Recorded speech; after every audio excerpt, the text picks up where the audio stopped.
All right, let's do Back in My Day here. Bristol, please play the incredibly musty open. Greg Cote is on a losing streak, a one-show losing streak on his Back in My Days. The one last week was just a total abomination. Too long, just his ramblings from various podcasts, lazy work that was being recycled. So hopefully we've got something fresher this time. Let's give him his big introduction so he can take us back to the 1940s when people used to listen to transistor AM radios around the diner. And now, it is time to take a trip down memory lane. Here's your guide, Greg Cote, with Back in My Day.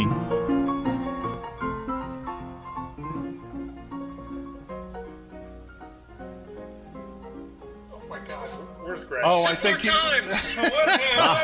Wait a minute, Greg! Greg! Okay.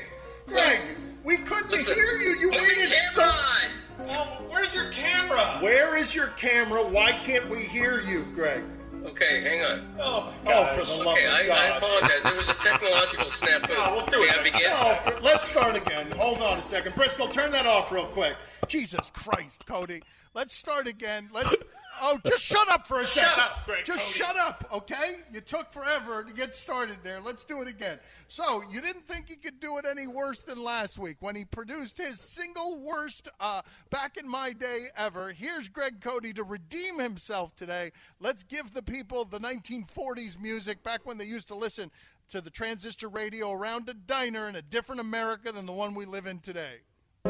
And now, it is time to take a trip down memory lane. Here's your guide, Greg Cote, with Back in My Day. Simpler times. It occurs that these stay-at-home days of self-isolating and desocialization are a perfect time to reflect on that simple pleasures technology has shunted to extinction. I meant to say on the things. All right, get out of here. Bristol, stop. Bristol, stop. Bristol, just stop the music. All right, Cote, get out of here. We don't want you right now. Hey, Finney's making an appearance. Great. His usual noon appearance. Cote, just back away from the microphone. Go to the bathroom. Scrub your face. Clean yourself. You dirtied the whole show. We'd be burying you in show killers right now. Just shut up. Just shut up and get out of here. That is the worst segment we've done under these conditions. God, Greg. And then you get mad at me because I don't go to you enough. Then you get mad at me last week because I bury you. What a disaster.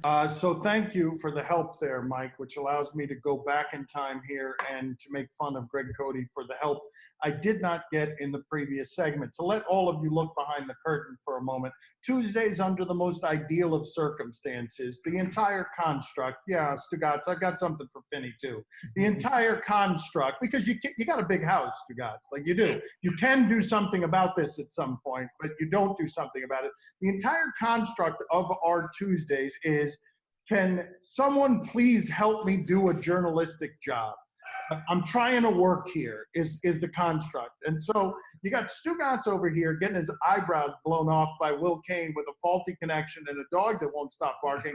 And then trying to do the show in the modern age with no sport and doing it with, and doing it, I'm not even going to be able to get through this, and doing it with Greg Cote. Yeah, I mean, he's helped me more than both of you today. The Finney comedically has helped me both than the two of you.